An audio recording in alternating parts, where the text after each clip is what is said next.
Hey, baby. It's time for night talks. Oh, let's take these off. Settle in.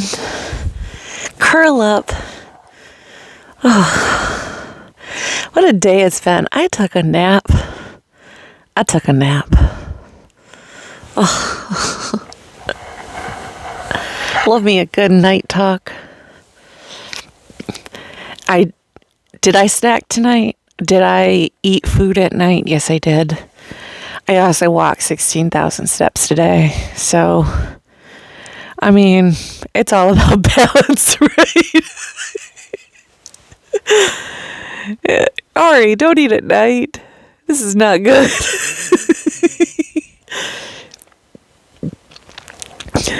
You're not supposed to be eating at night. Ari, that's bad. Bad. I had a couple of chocolate, and I had a bag of chips, and I had a soda. Don't do that. Bad, Ari. Oh well. What can you do? The food has been eaten. What I can do is stop the cycle and not eat more. Which is why we're here on Night Talk.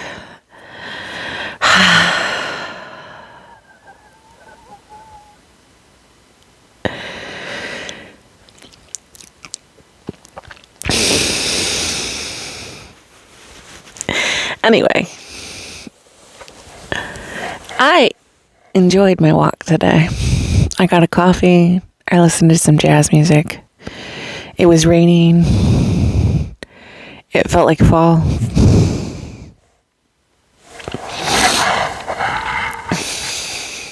It was nice. There we go. That's better.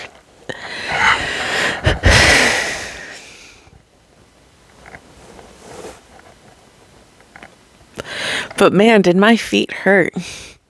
7 miles is not a small distance. It's kind of the length of my town.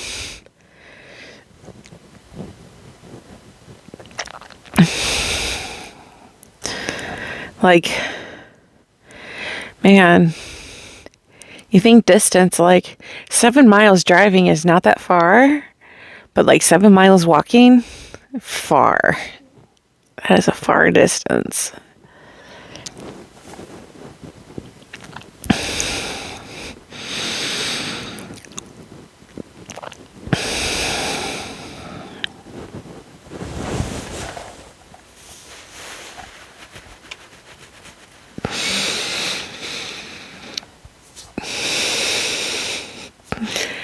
Like,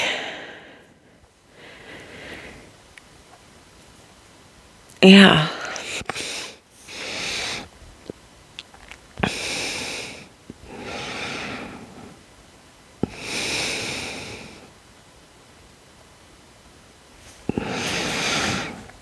It's interesting to see the cities.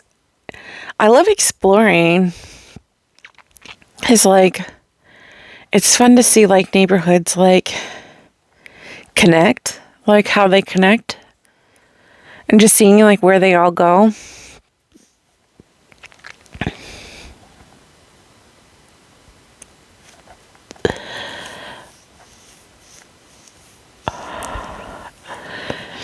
I had to go to the bathroom and there was a park nearby.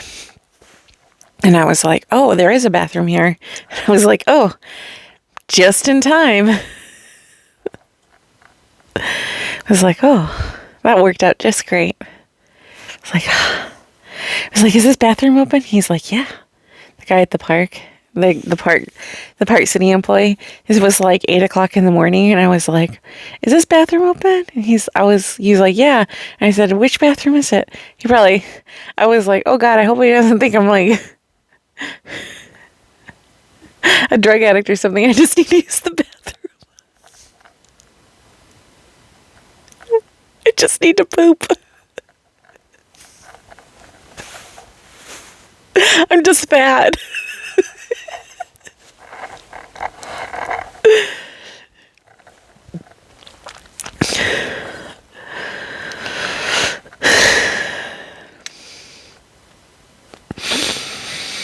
So, update on the Girl World dress. It got shipped today. I'm so excited. I hope it fits.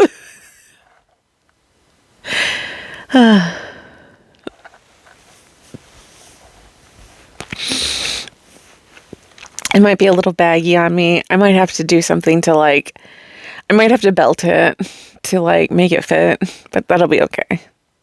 We'll make it work. We'll make it work. It's fine. I'll make it work. I've belted dresses that are a little bit too big on me that, you know, I can make it work. We can make it work. We can make it work. We can make it work. We can make it work. We can make it work. We can make it work.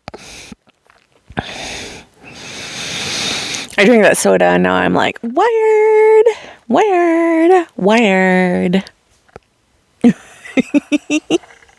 Don't give me soda after midnight.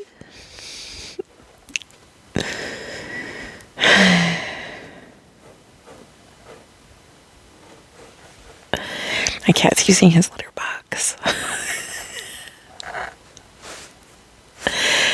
Armpit.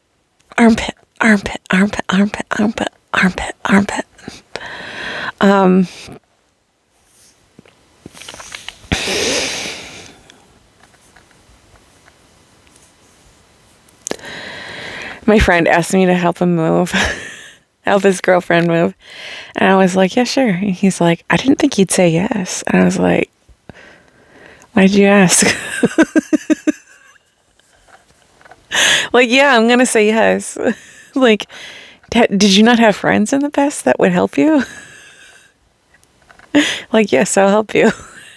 I can't drive because my car is not very good and it's like kind of a distance. He said, I can pick you up. I said, cool. So what time? He said, we'll have to figure that out. I was like, well, let me know. I'll help you. It's fine. It's okay.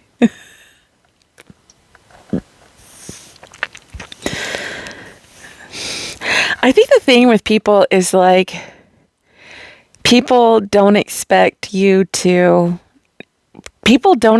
each other to like show up for each other anymore, especially like in friendships or like, but like people are so used to like being disappointed, especially in the modern age, that like when somebody does show up for them, it's like such like, is it such a rare thing that like you have somebody who like is a genuine, authentic person who like shows up for you and like, I don't know, is that a weird thing?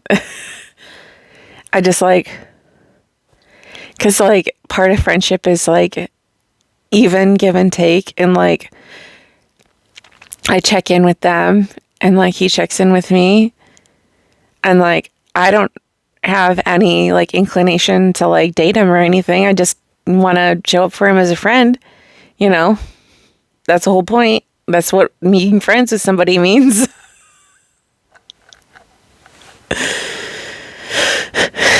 I don't know.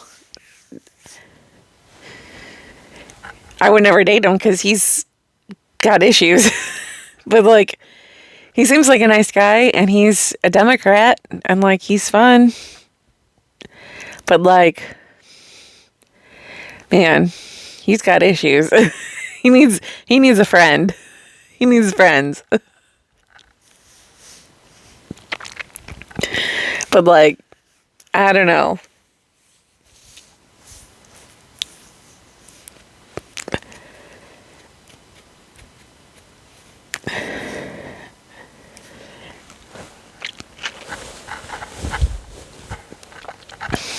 Homeboy is a little chaotic.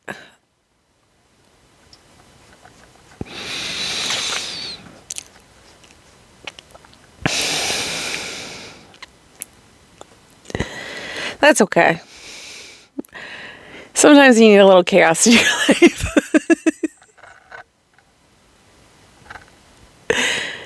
Need a little chaos in your life. Just every so often. Throw a little bit of a wrench in your plans.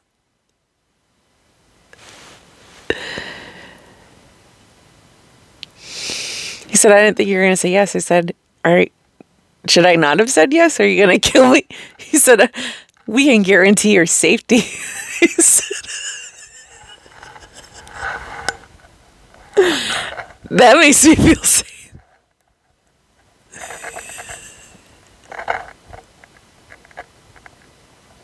He's so deadpan about things.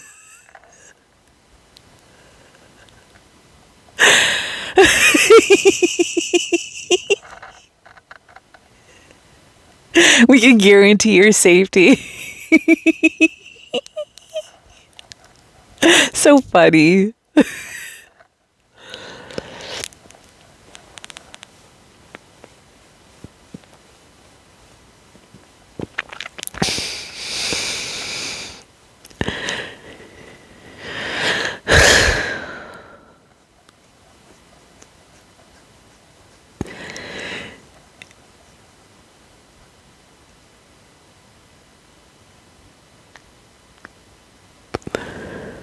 People are weird.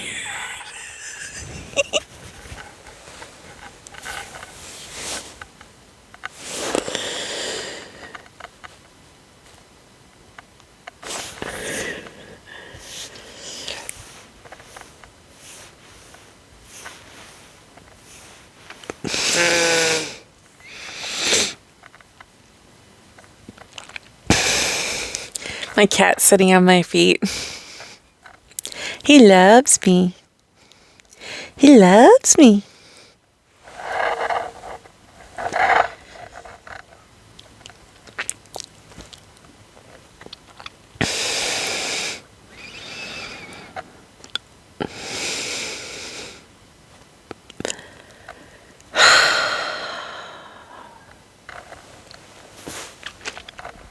What am I doing with my life? I think that's a common theme on Night Talks is what am I doing with my life? That is the eternal question. I ask this every night. What am I doing with my life? And the answer is commonly, I have no idea what I'm doing with my life. I don't know. I'm as clueless as you are. I think nobody knows what they're doing with their lives. They're just kind of like faking it until they make it. And that's the true answer to the meaning of life, is that nobody knows exactly what they're doing, but they're like really good at making it seem like they're an expert in what they're doing. And like they have a pretty good idea of what they're doing. Like they have like maybe like a 5-year plan or something, or like a 10-year plan, or like, but like things change. Life happen. John Lennon said it best. Life happens when you're making other plans. And like, things get in the way, and like you may have a plan for your life, but like things occur, and like you may be on like a designated path, but like things don't always happen the way you expect them to. Things happen sometimes the way you do expect them to, but like things happen the way you don't expect them to. And so like you may be a victim of circumstance. In fact, we're mostly victims of circumstance, that we're just, here, and then things are happening, and then, we just go about our business, and we're all just like living life and experiencing reality. And that's it. That's a beautiful thing. It's a beautiful thing where we're just all living life and players in this game of life.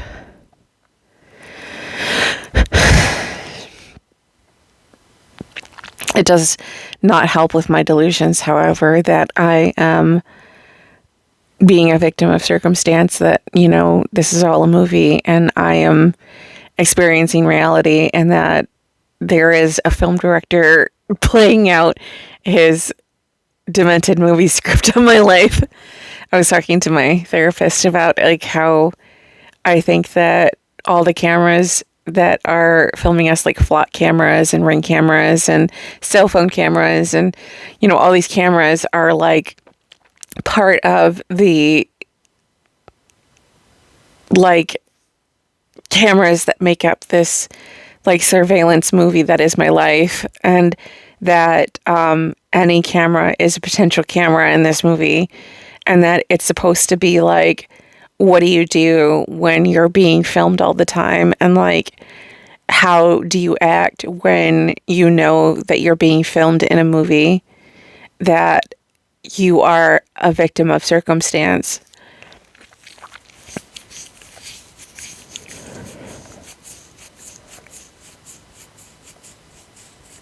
Like, how do you behave when you know that everybody's watching you, but you are made to feel like you are crazy in a police surveillance state?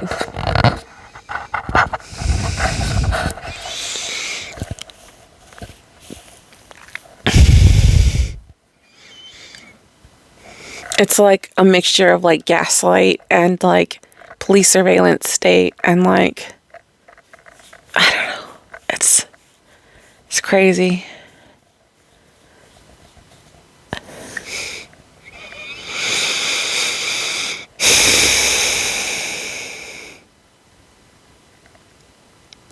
The eye is always watching you. That is the movie that I think I am in. What do you do when the camera's always watching you? I don't know.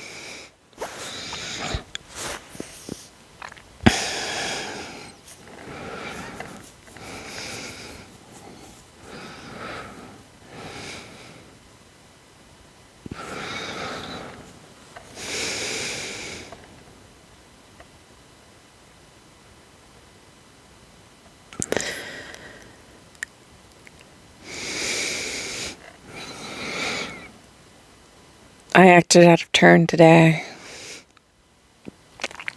I acted dangerously today.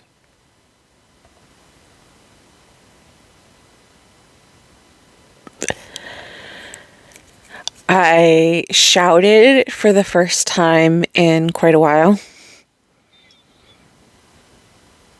And that was a weird feeling.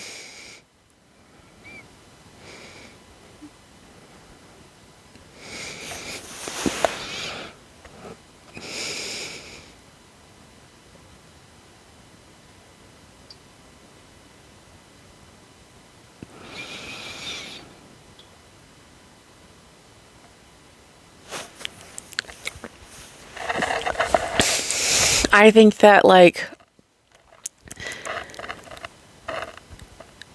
exclamations are, like, hard for me. Like, showing extreme emotion is really hard for me now. Because, like, the whole point is that I'm supposed to be, like, hedging extreme emotions. So, like, there's, like, a dulling effect going on with me. Like, that, you know, it's almost like, you know, like, how, like, society has gotten, like, that they don't show any expression of emotion in society or, like, in media because of, like, the Botox effect, or like the Kim Kardashian effect, like, that they, like, don't show extreme emotions. And I think it has to do with, too, like, a dulling effect from, like, medications, too.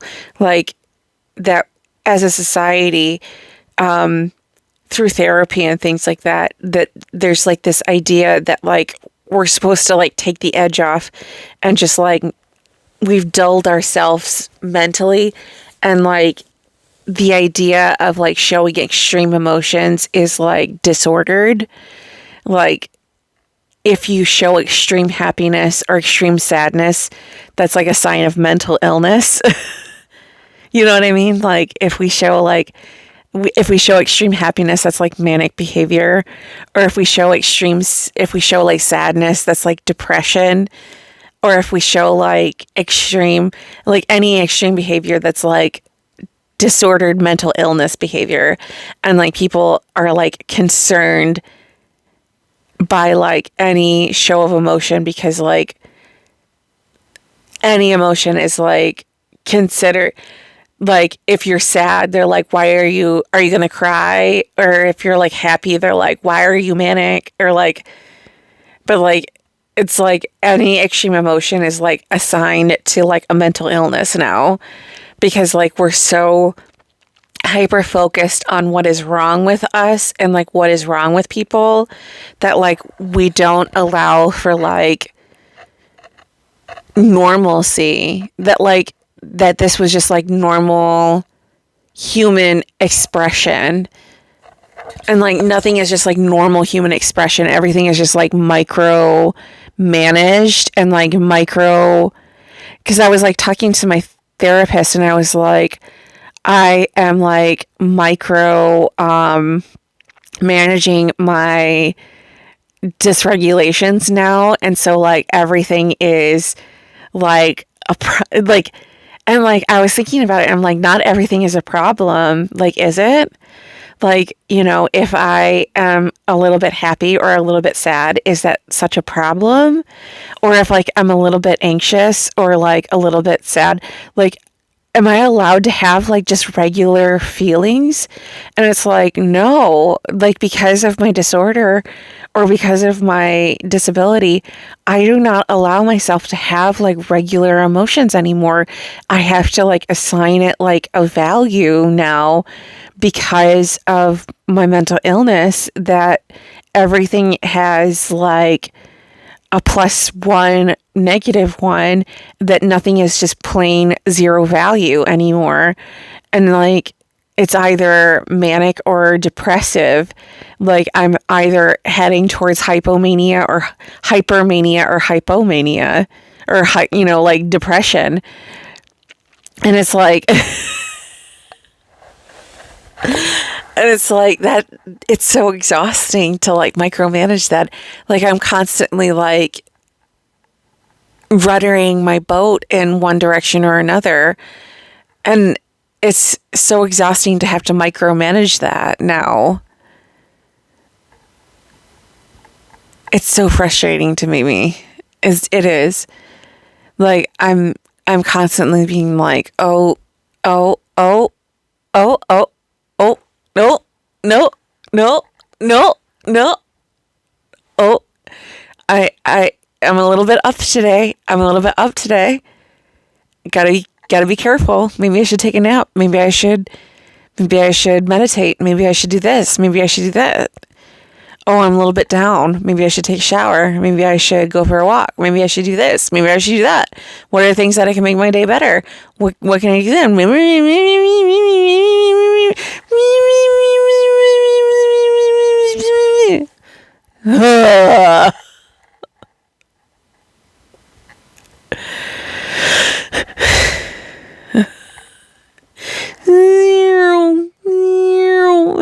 I'm like a fly. Like a fly that's buzzing all the time.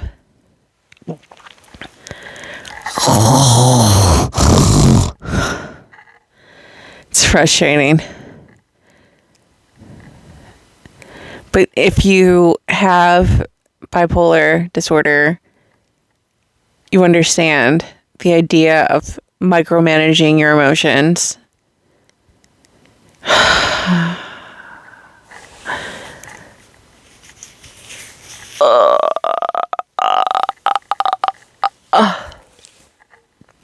Now finally I can micromanage my weight.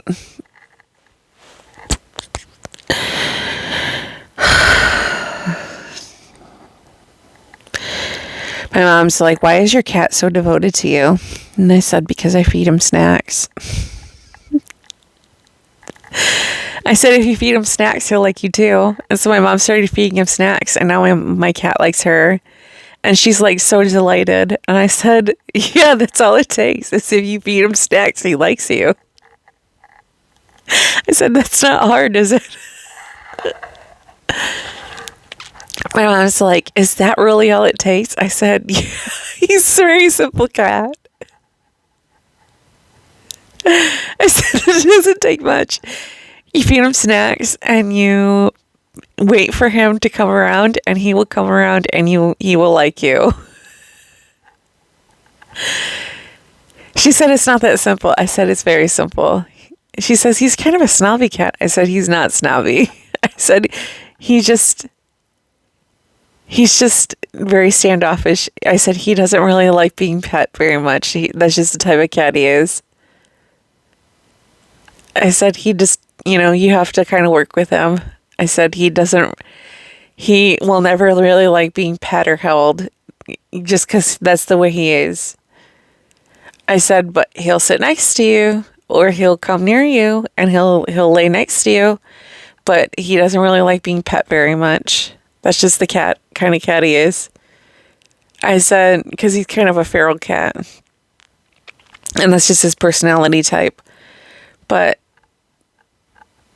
he likes to grace you. If he'll grace you with his presence, he'll grace you with his presence. But knowing his boundaries. But if you feed him, he'll come next to you, and he'll sit next to you. And he'll be like, you gonna feed me some more? You gonna feed me some snacks? And you'll be like, I'll feed you some snacks. And you'll be like, I like you. And I'm like, I like you too. Because that's really all it takes with him. Cats are simple creatures. People are much more complicated. My mom's like, you can't get a boyfriend, but you can get a cat to like you. And I said, yeah, cats are easy. Men are much harder.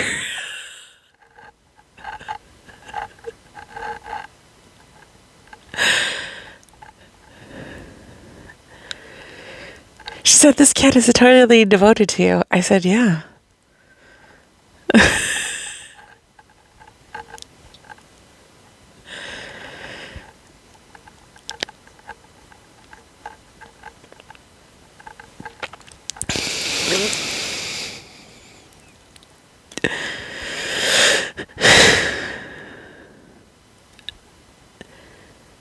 Because I found a good cat. I have a good cat. Plus, cats are better than people, mostly. Yeah.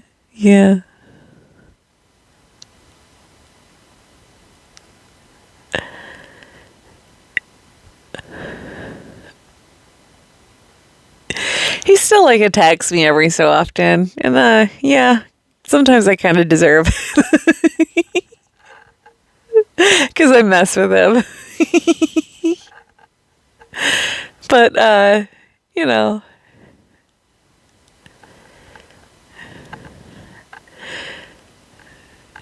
what's a little I think that the whole point of having a cat is that sometimes you gotta annoy the crap out of him. And if it means that he nips at my hand sometimes, well, I probably deserve it.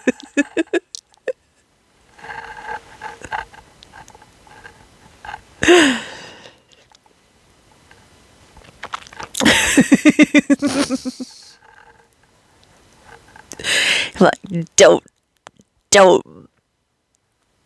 boop me on the nose. I don't like boops. No boops. No boops. Boops are off the limits.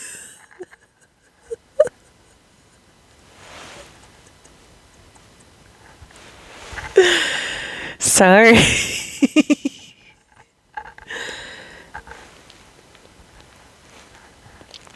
But he loves me anyway. I love him too.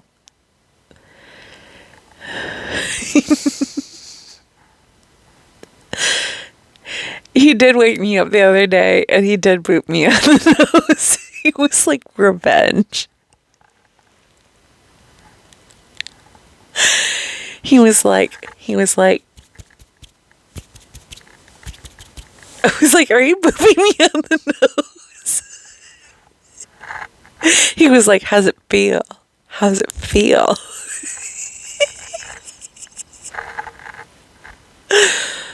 He's like, I poop you.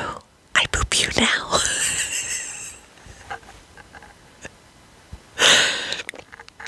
Cats are funny. I didn't really talk about anything serious in this video. I'm sorry. I'm a little goofy in this night talk. My cheeks are hurting.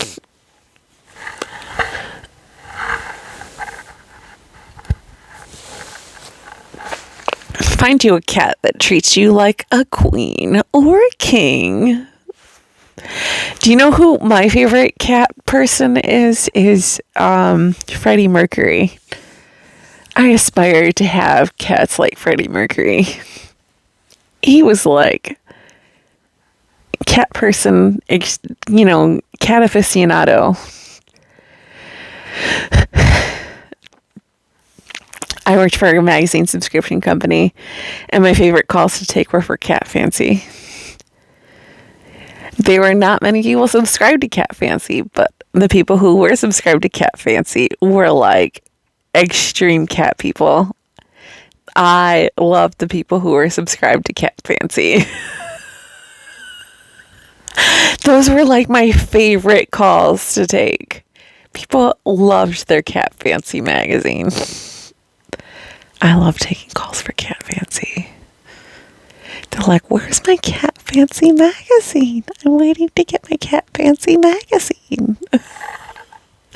I'll get you your Cat Fancy magazine. Can I order the Cat Fancy booklet? Yes, you can order the Cat Fancy booklet.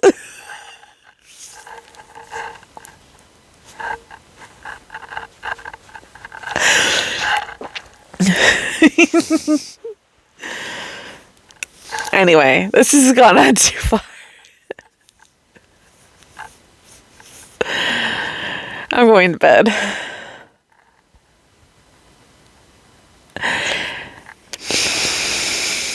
I wonder if Cat Fancy's still in circulation. Maybe I should subscribe to Cat Fancy.